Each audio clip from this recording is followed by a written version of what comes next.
नमस्कार दोस्तों, मैं आपको सावन की बहुत बहुत हार्दिक शुभकामनाएं देता हूं।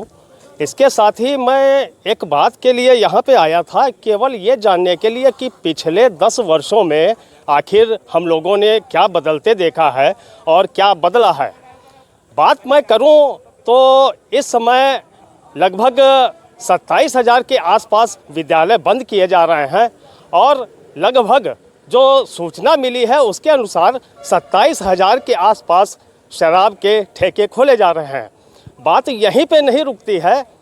एक शिक्षक को अपने बच्चों को कांवड़ न ले जाने के लिए उसको सज़ा सुनाई जाती है और जो कुछ कांवड़िए रोड पे उत्पात मचाते हैं उनको खुली छूट दी जाती है।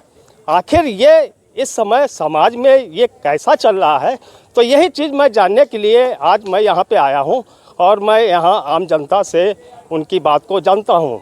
कई दिनों से हम लोगों के यहाँ कांवड़ यात्रा, जो हिंदू धर्म की एक मान्यता है, उसकी कांवड़ यात्रा निकाली जा रही है। तो कुछ कांवड़िए जो रोड पे धमा चौकड़ी करते हैं या लोगों को निकलने नहीं देते हैं, प्रशासन मूक दर्शक बना हुआ है। तो क्या ये माना जाए कि सरकार की इसमें सहमति है? आप क्या कहेंगे? बिल्कुल सहमत है सहमत है। बगैर सहमत के सब थोड़े होता है। इतना सब बवाल हो रहा है तो गवर्नमेंट चाहे तो तुरंत रोक सकती है। भाई कांवड़ यात्रा पहले भी तो निकलती थी आराम से और हम लोग सब लोग सपोर्ट करते थे, जाते थे, लेकिन इतना तो पहले नहीं होता था कि रास्ते में भी या जिसको देखो उसको मारो पीटो। ये गलत बात है। यहाँ तक कि प्रदेश सरकार ने मेरठ हाईवे जैसे जो हम लोग अपना टैक्स पे करते हैं उसके बावजूद भी हम लोगों के लिए रास्ता रोकी जाती है और कांवड़ियों के लिए इतनी खुली छूट आखिर क्यों दी जाती है, जबकि जो समाज के सुधारक होते हैं शिक्षक, वो अपनी बातों के माध्यम से प्रेरित करना चाहते हैं तो उन पे FIR हो जाती है। क्या कहेंगे आप? हम तो यही कहेंगे, कांवड़ियों का इस साल आना जाना बहुत कम हुआ है, अब आगे और भी कम हो जाएगा। स्थिति हमारी जो है थोड़ी बहुत खराब, वो सही हो जाएगी। बस इतना कहना मुझे। कांवड़ियों वाली बातें आप भी देख रहे होंगे, बहुत कम हो रहा है। ये जो इस तरीके से पिछली सरकारें जो कांवड़ियों को एक रास्ता मुहैया करा देती थी, रोड के हाईवे के किनारे बोरियां बालू की भर के लगा दी जाती थी, तो क्या ऐसा अब संभव नहीं है क्या? नहीं संभव है। राजनीतिक चक्कर है, राजनीतिक कारण थोड़ा सा हमारा आदमी हो जाएगा, हमें सपोर्ट करेगा, इसलिए सारी सुविधाएं व्यवस्था करते थे उनके लिए, लेकिन अब ऐसा नहीं है। धीरे धीरे और स्थिति सब जागरूक हो रहे। आप लोग बहुत हाईलाइट भी कर रहे हैं, हर मामले को देख रहे हैं। नहीं तो पहले 5 साल हो गया हमारे समझ से जितने भी चैनल्स थे उनके गवर्नमेंट गोदी वाले, वो सब वैसे हो गए, कोई न्यूज़ ही उन्होंने नहीं निकाली। अब आप लोग थोड़ा सा है, और भी हैं कुछ न्यूज़ चैनल जो हैं वो बहुत अच्छा मतलब रिस्पांस दे रहे हैं, सब कमी उछाल रहे हैं, बिना थोड़े। ये देखिए, भैया ने बिल्कुल सही बात कही कि अगर सरकार चाहे तो अपना दिशा निर्देश जारी करके उनको, उन कांवड़ियों को उस तरीके से चलाया जा सकता है। नाम क्या है? तेज कुमारी। ये जो इस समय कांवड़ियों को एक छूट सी दी गई है, जो चलते हुए रास्ते पे लोगों को परेशान करते हैं, ये आस्था के नाम पे ये खिलवाड़ क्या ठीक है? कांवड़िया तो चलते हैं, कांवड़ियन को रास्ता दी जाती है। नहीं, रास्ते दी जाती है तो ये जो सावने भर तो चलते हैं, ये जो जैसे रास्ते पे जो यात्री चलते हैं तो उनको परेशान करना ये क्या उचित है? नहीं, परेशान नहीं करते हैं कांवड़िया, परेशान नहीं करते हैं।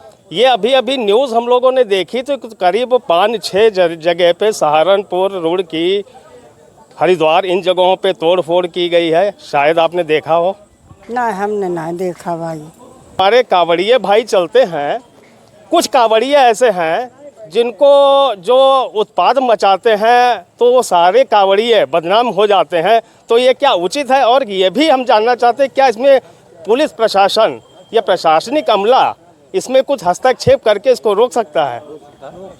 इसको रोक सकता है। और कुछ कांवड़िए उपद्रव करते हैं, उनकी वजह से सब बदनाम होते हैं। नहीं, ये तो बिल्कुल सही बात है कि हम सब कांवड़ियों को नहीं कहते, सब कांवड़िए हैं भी नहीं, कुछ कांवड़िए हैं जो समाज को, सारे कांवड़ियों को बदनाम किए होंगे। आप क्या कहेंगे? हम कुछ नहीं कहेंगे, ये पब्लिक है, पब्लिक सब ऐसे ही करती है, इसमें कुछ नहीं कहने योग्य है। नहीं तो ये जैसे रोड पे आम नागरिक चलता है तो हम आप अगर कांवड़िए हैं तो हमें आपको कोई अधिकार है कि दूसरे यात्री को हम लोग परेशान कर रहे हैं? ये सिर्फ कहने की बातें हैं, कोई किसी को परेशान नहीं करता है। कांवड़िए अपना काम करते हैं, आप अपना काम करिए, बेकार में उनकी लकड़ी बनेगा आदमी। भाई कांवड़िए हैं, कांवड़िए तो अपने मस्ती में जा ही रहे हैं, लेकिन हम उसके पीछे क्यों लगते हैं? नहीं तो आप क्या कह रहे हैं कि लकड़ी कौन बनता है? लकड़ी कौन बनता है? कौन बनता है वो तो खुद बताएगा, जिसको परेशानी है, जिसने आपको बताया। नहीं, हमको नहीं बताया। हमको तो देखिए जो चल रहा है आजकल, जिस तरीके से प्रशासनिक गाड़ी भी तोड़ी गई है, महिलाओं के साथ अभद्रता भी की गई है, ये आपने देखा होगा। जिसमें तोड़ी गई, लेकिन हमें तो नहीं जानकारी है कहाँ तोड़ी गई, कैसे तोड़ी गई। फिलहाल कांवड़िए अपना जाते हैं, अपना जाने दीजिए, उनको कोई दिक्कत नहीं है। तो रास्ते में अन्य यात्री मिल जाते हैं, कांवड़िए उनको परेशान करते हैं। ऐसी कई न्यूज़ें आई हैं, कई हम लोगों ने वीडियोस देखे हैं। तो ये क्या उचित है? पुलिस प्रशासन क्या इस पे अंकुश लगा सकता है या नहीं? जिन्होंने कांवड़ियों, कई ऐसे कांवड़िए हैं जिन्होंने, जो लोग मिले हैं उनको मिठाई खिलाई है, पूड़ी खिलाई है, उनकी सेवा की है। ये न्यूज़ नहीं मिली आपको? कांवड़िए देवता नहीं निकाल रहे हैं, जो मानवीय त्रुटि हम में आप में है वो उनमें भी है। अगर कोई गलती हो जाती है वो एक एक्सेप्शनल है और उसको इग्नोर किया जाता है और टाइमली प्रशासन उसको टैकल करता है। कोई ऐसा हाय तौबा थोड़े हुआ जा रहा है। एक जो मानवीय त्रुटि हम में आप में है, कभी इरिटेट हो जाते हैं, कभी किसी तरह से कोई ग्रीवेंसेस हो जाते हैं। बाकी कांवड़िए तो बहुत ही डिसिप्लिन हैं। कई लोग हैं और कांवड़ियों को बिल्कुल डिसिप्लिन में यात्रा बताई जाती है, और जो हम लोग निरंतर देखते भी रहते हैं कि कांवड़िए अपना आस्था के नाम पे अपना जल लेके, गंगा जल लेके शिवालयों में जाते हैं और अपनी भक्ति भावना पूर्ण करते हैं। तो ये हमने आपको यहाँ पे आप दिखाया कि आम जन में, आम लोगों की क्या मान्यता है और क्या सोच रखते हैं। इसी के साथ मैं अपनी बात को यहीं पे समाप्त करता हूँ। कैमरामैन करण के साथ Pankaj Dikshit, PD digital news, Hardoi.